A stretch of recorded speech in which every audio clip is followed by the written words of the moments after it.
এর যুবক আল্লাহর গোলাম, তুমি আমি যদি মরিয়া যাই, সকালবেলা একজন মসজিদে যায় মুয়াজ্জিনকে বলবে, মুয়াজ্জিন সাহেব আমাদের বাড়ি আব্দুর রহিম আব্দুর রহমান নাই, একটু মাইকে এলান করে দেন।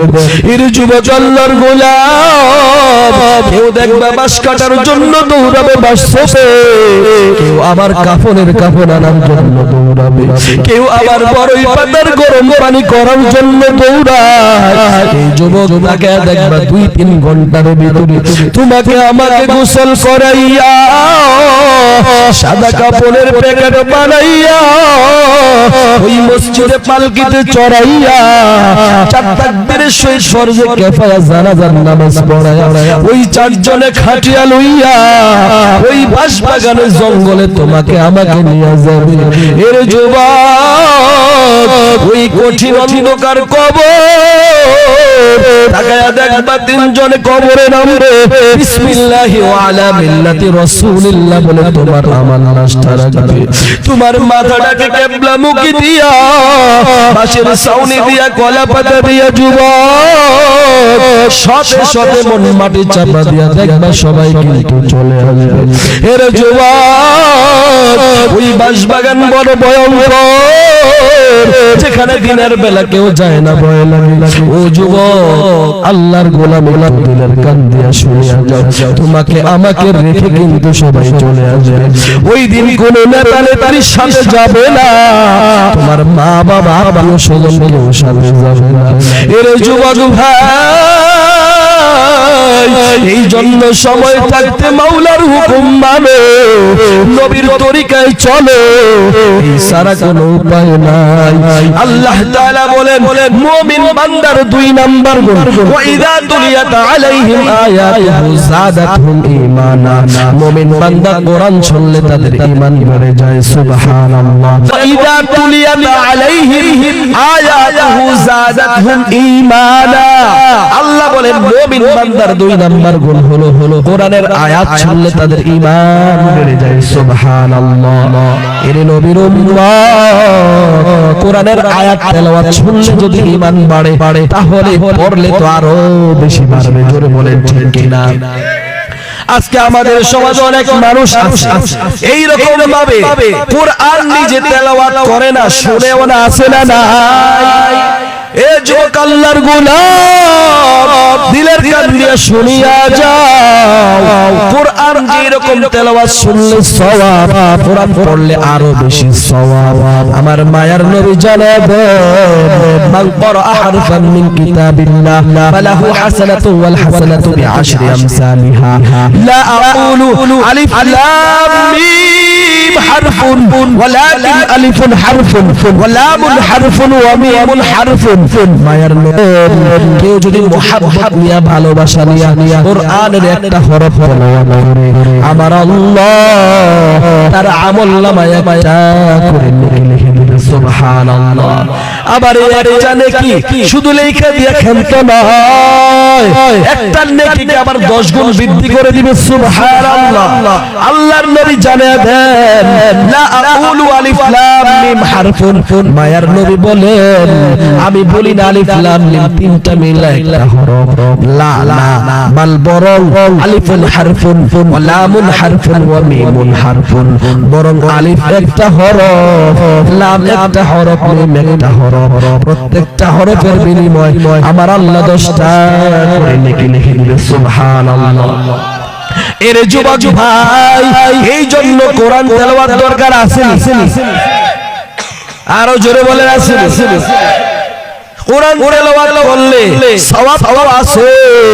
মায়ার নবী জানিয়ে দেন, কয় যে ব্যক্তি কোরআন শুরু থেকে শেষ পর্যন্ত হিফজ করবে, কোরআন হাফেজ হবে, আল্লাহর নবী বলেন মান ক্বারা আল কোরআনা ফাস্তাযহারাহু ফাআহাল্লা হালালাহু ওয়া হাররামা হারামাহু আদখালাহু আল্লাহুল জান্নাহ ওয়া শাফাআহু ফি 'আশরাতিন মিন আহলি বাইতিহি কুল্লুহুম ক্বাদ ওয়াজাবাত লাহুন নার আও কামা ক্বালা নবী আলাইহিস সালাতু ওয়াস সালাম পয়গম্বর জানায় যেই ব্যক্তি কোরআন হিফজ করবে হালালকে হালাল জেনে চলবে হারামকে হারাম জেনে চলবে আমার আল্লাহ ওই ব্যক্তিকে জান্নাতের মেহমান বানিয়ে দিবেন সুবহানাল্লাহ শুধু তাই নয় রে মুসলমান মায়ার নবী বলেন ওয়াশাফাউ ফি আশরাতিন মিন আহলি বাইতিহি কুল্লুহুম ক্বাদ ওয়াজাবাত লাহুন নার আল্লাহর নবী বলে ওই হাফেজে কোরআনকে তো জান্নাতের মেহমান বানাবে আবার সাথে সাথে ওই হাফেজে কোরআনকে এই রকম পাওয়ার দিয়ে দিবে আল্লাহর নবী বলেন ওই হাফেজে কোরআনকে বলা হবে তুমি এমন 10 জন ব্যক্তিকে সুপারিশ করে জান্নাতে নাও এই 10 জনের উপরে জাহান্নাম ওয়াজিব ছিল জাহান্নাম ওয়াজিব প্রাপ্ত 10 জন ব্যক্তিকে ওই হাফেজে কোরআন সুপারিশ করে জান্নাতে নেবে সুবহানাল্লাহ এর যুবক ভাই এই জন্য হাফেজ হলে লাভ আছে না নাই হাফেজের পিতামাতা হলে লাভ আছে না নাই হাফেজের পিতামাতার কেমন সম্মান মায়ার নবী জানে দেন কিয়ামতের ওই কঠিন ময়দানে মুসিবতের সময় যেই সময় মানুষগুলো নাফসি নাফসি বলে ছুটতে থাকবে মানুষগুলো কেউ কাউকে চিনবে না আল্লাহ তাআলা জানায়া দেন ইয়াউমা ইয়াফিরুল মারউ মিন আখিহি ওয়া উম্মিহি ওয়া আবিহি ওয়া সাহিবাতিহি ওয়া বানিহি যেই সময় আপন ভাই ভাই থেকে পালায়ন করবে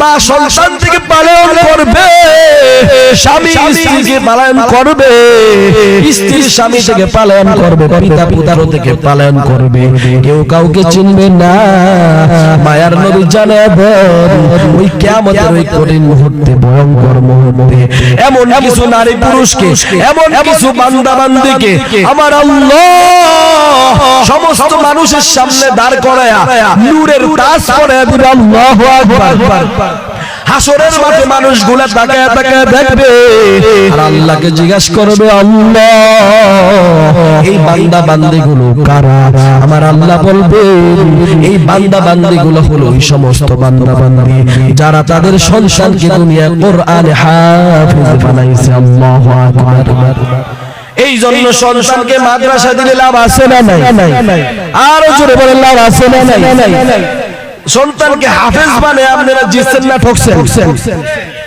জোরে বলেন আল্লাহু আকবার এ মুসলমান ইমানদার আল্লাহ তাআলা বলেন ওয়া ইযা তুলিয়াত আলাইহিম আয়াতুহু যাদাতহুম ঈমানা কোরআন তেলাওয়াত শুনলে ঈমান বাড়ে এখন আমাদের সমাজে যুবক ভাইরা কোরআন তেলাওয়াত শুনে না কানের ভিতরে দুইটা খুঁড়া ঢুকায়া শুনে গান শুনে জোরে বলেন ঠিক না এখন তো শীতকাল কম্বলের ভিতরে এইরকম লুকায়া লুকায়া গান শুনে কানে হেডফোন লাগে আসে না নাই আবার মাঝে মাঝে ব্লু ফিল্ম দেখে আসে না নাই এ যুবক ভাই দিলের কান দিয়ে শুনিয়া যাও রে ভাই একটু দিলের কান দিয়ে শোনো দিলটা নরম করিয়া শোনো আমি তোমার কাছে বলতে চাই যুবক এই অবস্থায় যদি তুমি যে গান শুনতেছো গান শুনতে শুনতে তোমার ঘুম চলে আসে এমন অবস্থায় যদি মালাকুল মাউত আজরাইল চলে আসে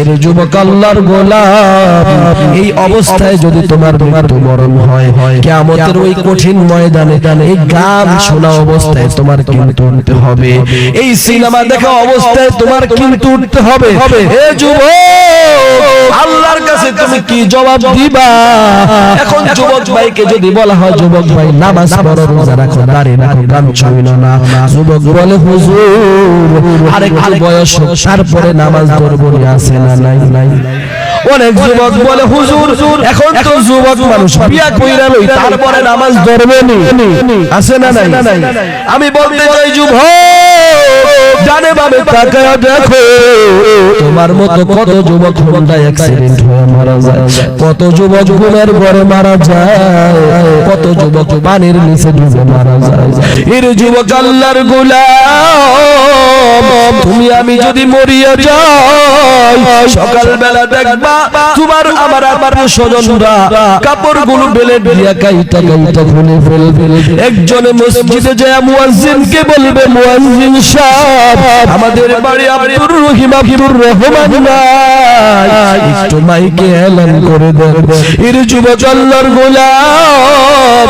কেউ দেখবে বাঁশ কাটার জন্য দৌড়াবে বাঁশ ছোপে, কেউ আবার কাফনের কাফন আনার জন্য দৌড়াবে, কেউ আবার বড়ই পাতার গরম পানি করার জন্য দৌড়ায়। এই যুবক তাকে দেখবা 2-3 ঘন্টার ভিতরে তোমাকে আমাকে গোসল করাইয়া সাদা কাপড়ের প্যাকেট বানাইয়া ওই মসজিদে পালকিতে চড়াইয়া 4 তাকবীরের সহিত ফরজে কিফায়া জানাজার নামাজ পড়ায়া ওই 4 জনে খাটিয়া লইয়া ওই বাঁশ বাগানে জঙ্গলে তোমাকে আমাকে নিয়ে যাবে। এর যুবক ওই কঠিন অন্ধকার কবর তাকায়া দেখবা 3 জনে কবরে নামবে, বিসমিল্লাহি ওয়া আলা মিল্লাতি রাসূলিল্লাহ বলে তোমার আমার লাশটা রাখবে। তোমার মাথাটাকে কিবলামুখী দিয়া বাঁশের ছাউনি দিয়া কলা পাতা দিয়া যুবক শতে শতে মন মাটি চাপা দিয়া দেখবা সবাই কিন্তু চলে আসবে। এর যুবক ওই বাঁশ বাগান বড় ভয়ঙ্কর, যেখানে দিনের বেলা কেউ যায় না, ভয় লাগে। ও যুবক আল্লাহর গোলাম দিলের কান দিয়া শুনিয়া যাও, তোমাকে আমাকে রেখে কিন্তু সবাই চলে আসবে। ওই দিন কোন নেতা নেতারির সাথে যাবে না, তোমার মা বাবা আত্মীয় স্বজন কেউ সাথে যাবে না। এর যুবক ভাই এই জন্য সময় থাকতে মাওলার হুকুম মানো, নবীর তরিকায় চলো, এই সারা কোনো উপায় নাই। আল্লাহ তাআলা বলেন মুমিন বান্দার 2 নাম্বার গুণ, ওয়া ইযা তুলিয়াত আলাইহিম আয়াতুহু যাদাতহুম ঈমানা, মুমিন বান্দা কোরআন শুনলে তাদের ঈমান বেড়ে যায়। সুবহানাল্লাহ। এর যুবক আল্লাহর গোলাম, তুমি আমি যদি মরিয়া যাই, সকাল বেলা দেখবা তোমার আমার স্বজনরা কাপড়গুলো বেলে দিয়া কাইটা কাইটা খুলে ফেলবে। একজনে মসজিদে যায় মুয়াজ্জিনকে বলবে, মুয়াজ্জিন সাহেব আমাদের বাড়ি আব্দুর রহিম আব্দুর রহমান নাই, একটু মাইকে এলান করে দেন। এর যুবক আল্লাহর গোলাম, কেউ দেখবা বাঁশ কাটার জন্য দৌড়াবে বাঁশ ছোপে, কেউ আবার কাফনের কাফন আনার জন্য দৌড়াবে, কেউ আবার বড়ই পাতার গরম পানি করার জন্য দৌড়ায়। এই যুবক তাকে দেখবা 2-3 ঘন্টার ভিতরে তোমাকে আমাকে গোসল করাইয়া সাদা কাপড়ের প্যাকেট বানাইয়া ওই মসজিদে পালকিতে চড়াইয়া 4 তাকবীরের সহিত ফরজে কিফায়া জানাজার নামাজ পড়ায়া ওই 4 জনে খাটিয়া লইয়া ওই বাঁশ বাগানে জঙ্গলে তোমাকে আমাকে নিয়ে যাবে।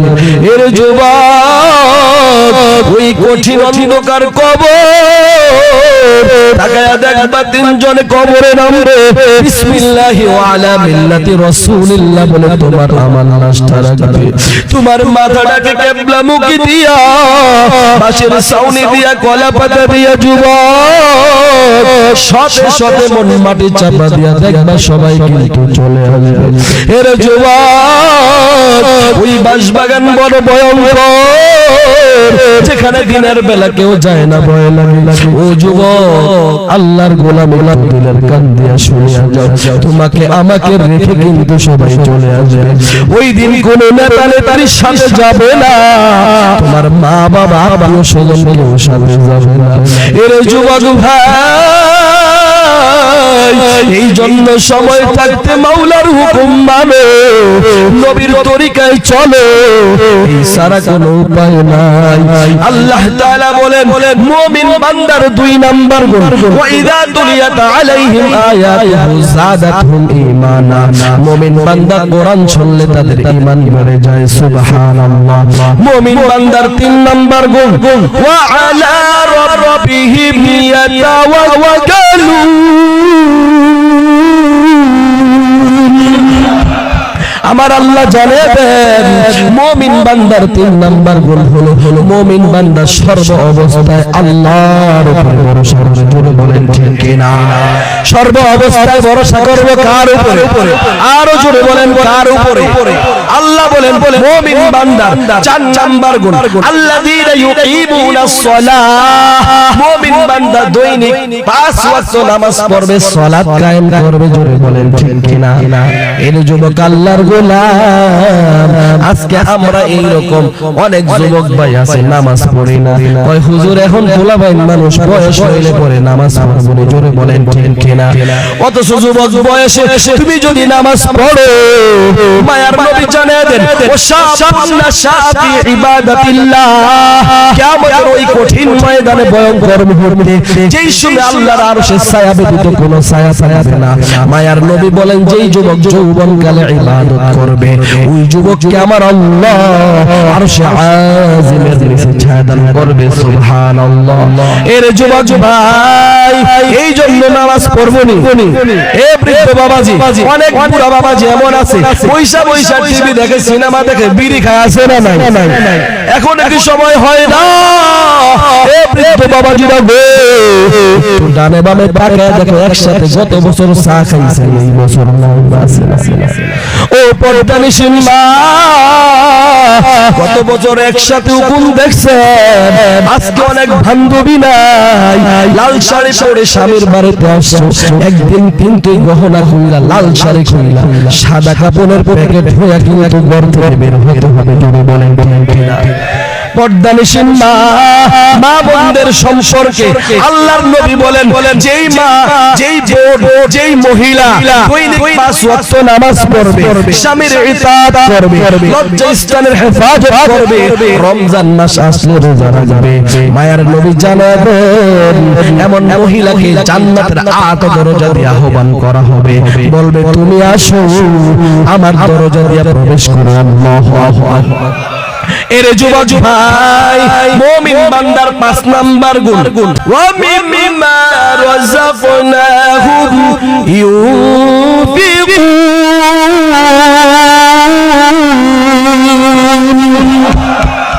আমার আল্লাহ জানিয়ে দেন মুমিন বান্দার 5ম নাম্বার গুণ হলো আল্লাহর দেওয়া রিজিক থেকে আল্লাহর পথে ব্যয় করে। কার পথে?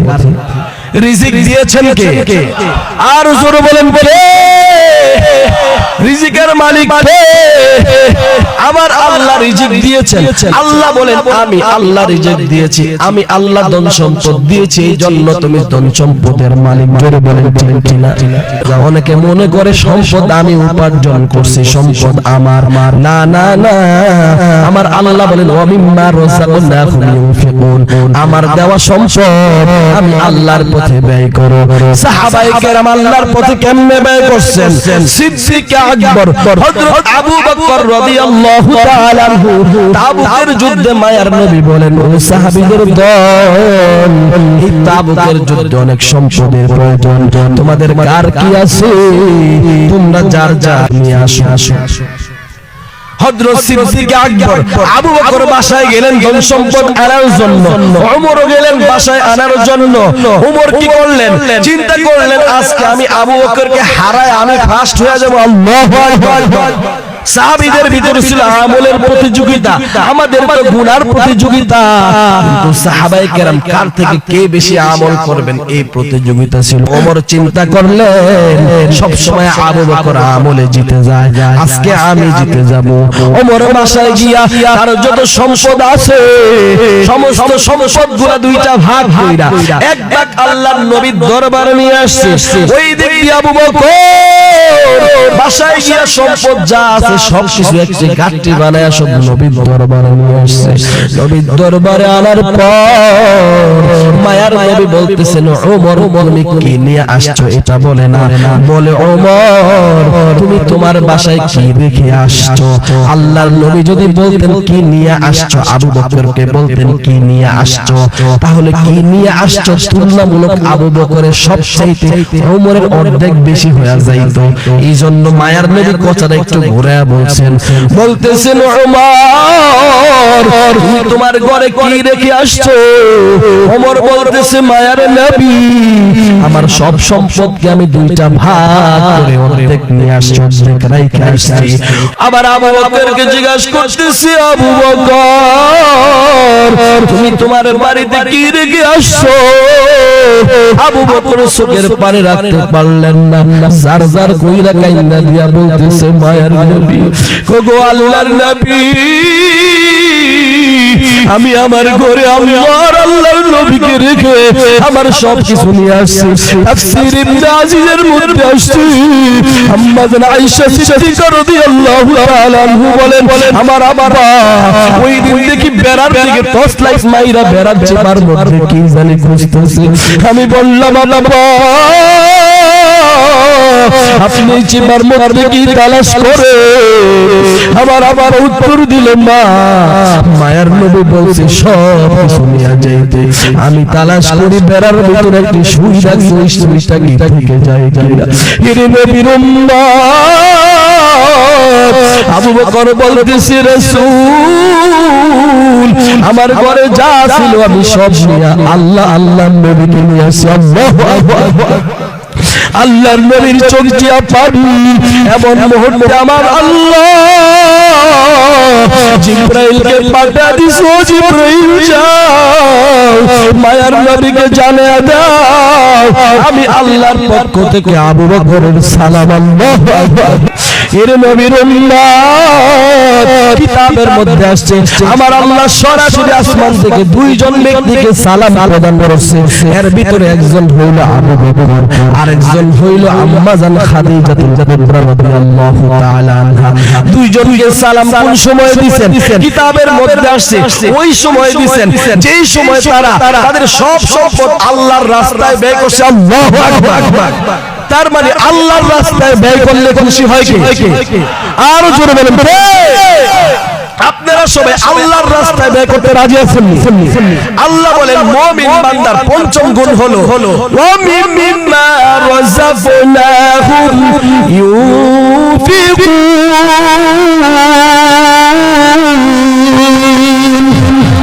আমার আল্লাহ বলেন মুমিন বান্দার পঞ্চম গুণ হলো মুমিন বান্দা আল্লাহর দেওয়া রিজিক থেকে আল্লাহর পথে ব্যয় করে। আল্লাহু আকবার। এই পঞ্চম গুণ অর্জন করতে রাজি আছেন ইনশাআল্লাহ? কারা কারা রাজি হাত উঠান দি? নারে তাকবীর।